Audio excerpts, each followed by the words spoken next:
Okay, so let's start by looking at the theorem of Pythagoras, which states that in a right-angled triangle, the area of the square drawn on the hypotenuse, so the area of this square, is equal to the sum of the squares drawn on the other two sides. So it's equal to the area of that plus the area of that, which also means then that this side, which is the hypotenuse of this right-angled triangle, this side squared is equal to the sum of the other two sides squared.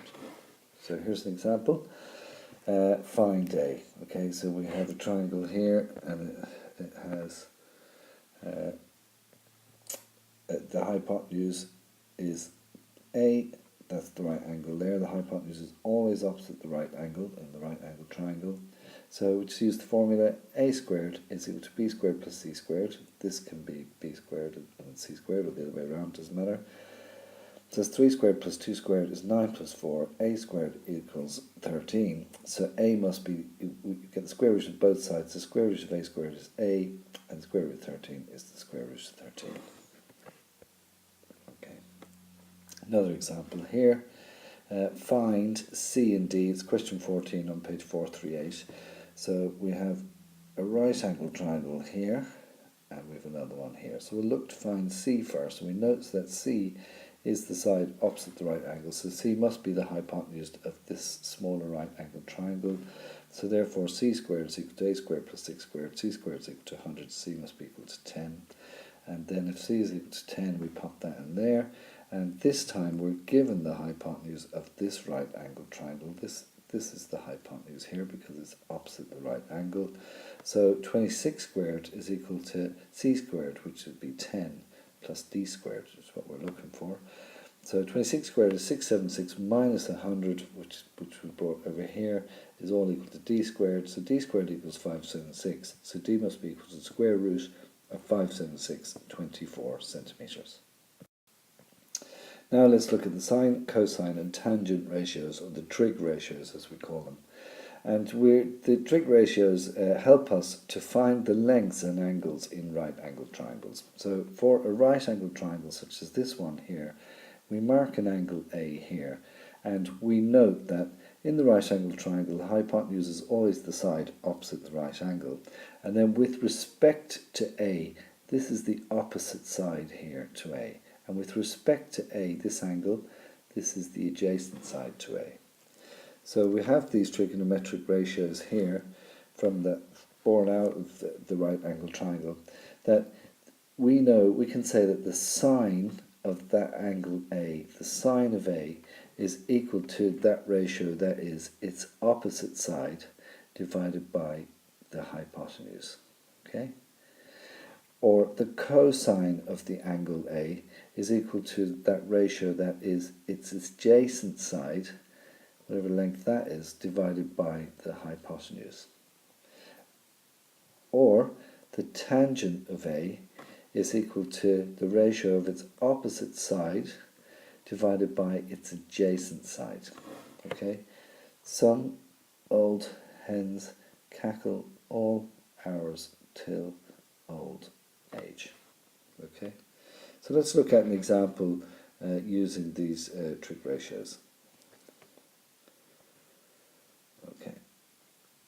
So sometimes we might be just told that if the tan of B is equal to, if that tangent ratio of the angle B is equal to root 5 over 2, find the value of sine B and cosine B.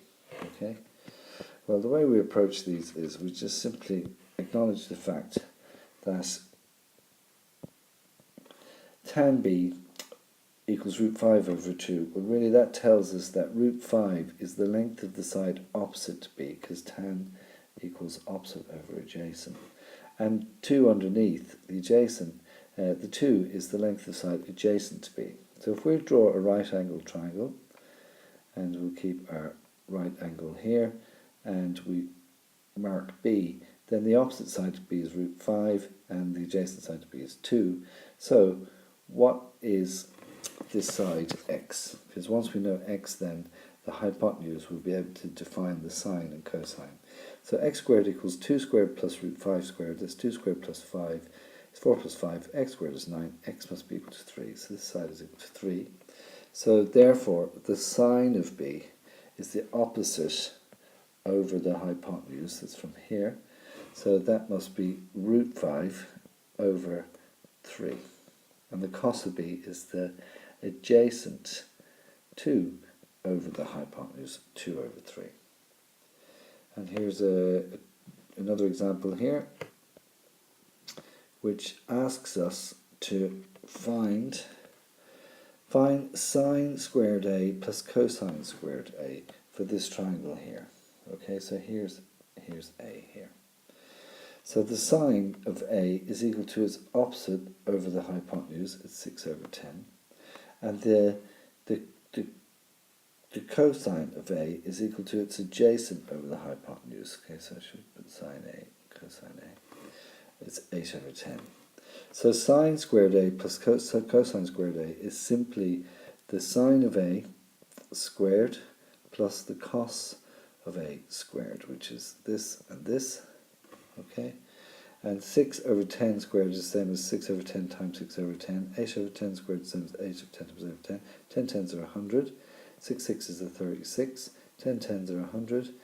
8 eights are 64. And 36 over 100 plus 64 over 100 is equal to 1. And just so that you know, for any angle at all, sine squared a plus cos squared a is equal to 1 in a right angled triangle. So let's look at how to use a calculator to find ratios of angles. Well, if you want to find sine 35 on your calculator, you just simply tap sine 35 equals, and that will give you your answer. But sometimes we meet with angles measured in degrees, minutes and seconds, or DMS, or sometimes on your calculator it looks like this.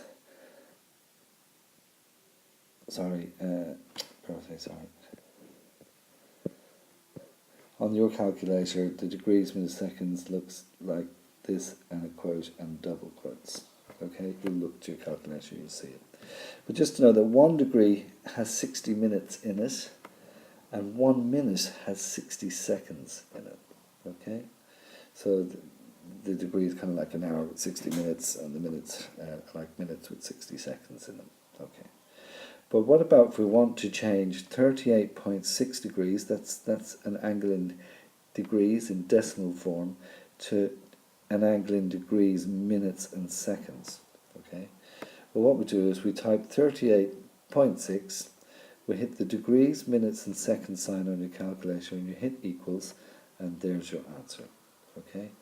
And if you just note there, if you just notice that we're saying here that 38.6 is the same as 38 degrees and 36 minutes. Well, 1 degree is 60 minutes. So how many minutes in 0.6 of a degree? Just cross multiply, and it's 36 minutes in 0.6 of a degree. Okay, it's a bit of just an aside that really. But just go back to the question, 38.6 degrees is the same as 38 degrees and 36 minutes. What about changing 35 degrees 54 minutes, so this is in degrees, minutes and seconds form, changing that to decimal form? Well, you just do 35 degrees, minutes, seconds button, 54 degrees, minutes, seconds buttons equals, and you hit the degrees, minutes, seconds buttons one more time, and you get 35.9 degrees. You get the answer in decimal form. Now, let's consider using the inverse sine, inverse cosine, and inverse tan keys. Okay, and where would we use them? Okay, so let's say we're told that sine A is equal to 0.8661. What is A? Well, we use the sine inverse key to find what A is. If sine A equals this, then A equals sine inverse of this value. And to find that on the calculator, you simply hit shift, sine 0.8661, and it gives you the answer 60.008 degrees. So here's some examples here of working with degrees on your calculator. Okay, spare with me a second now. Let's see if we can get that off. Okay, so we'll have a run at these. So find cos 72 degrees and 18 minutes to 4 decimal places. So you just type in cos 72 degrees minutes seconds 18 degrees minutes seconds equals, okay, to 4 decimal places. And if we look at the next problem here now, if sine A equals 0.5216, find A. So sine A is equal to this, then A is equal to the sine inverse of this value, 31.44 degrees, 31 degrees to the nearest degree. Express the sum of 28 degrees 14 minutes and 45 degrees and 52 minutes in degrees minutes second form. Well, then you just simply say 28 degrees minutes second button, 14, hit the button, plus 45, hit the button again, 52, hit the button again, equals 74 degrees and 6 minutes and 0 seconds. Okay, next one. If tan A is equal to 1.3462, find the angle A in degrees minutes seconds. This is question 11, page 438. Well, tan A is equal to that value, so A must be tan inverse of that value. That gives you this on your calculator. Hit your degrees minutes and seconds button. You get 53 degrees, 23 minutes and 38 seconds, or 53 degrees, 24 minutes. Now, this problem here, let's have a look at this. Right angle triangle, and this is question 14, page 439, and we're looking to find the angle B. Okay, and we have one side here that's 5, and with the hypotenuse is 12, and with respect to this angle B, 5 is the adjacent side. Okay, so for B, we know it's adjacent and we know it's hypotenuse, so we can use the cos trig ratio. So cos of B is equal to its adjacent over the hypotenuse is 5 over 12. So cos of B is equal to 5 over 12. B must be equal to the cos inverse of 5 over 12 at 65.37 degrees. Okay, and it's just prior to solving that, you can always write out sine B equals its opposite over the hypotenuse, cos of B equals its adjacent over the hypotenuse, tan of B equals its opposite over its adjacent.